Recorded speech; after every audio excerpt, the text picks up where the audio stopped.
Hey everybody, welcome back. It's Wednesday, April 29th. We have 2 parts for your workout today. Starting off for part A, we will be doing 5 rounds for quality. We have some newer movements. Today is 5 single arm overhead squats on each arm. This is a challenging movement, so we recommend starting with something light. And if you don't have light weights, you can use a light household item. We have 10 single arm sots presses on each arm. Similarly, you'll probably want to start light on this movement to make sure that you have good range of motion. And then we have 15 goblet squats, where you might want to do something a little bit heavier than you use for the overhead and the single arm sots press. Moving on for part B today, we have 5 cycles for max rounds.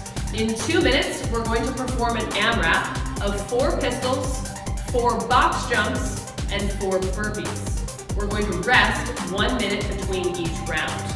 We're trying to, across our 5 cycles, accumulate as many rounds of the pistol, box jump, and burpee as possible.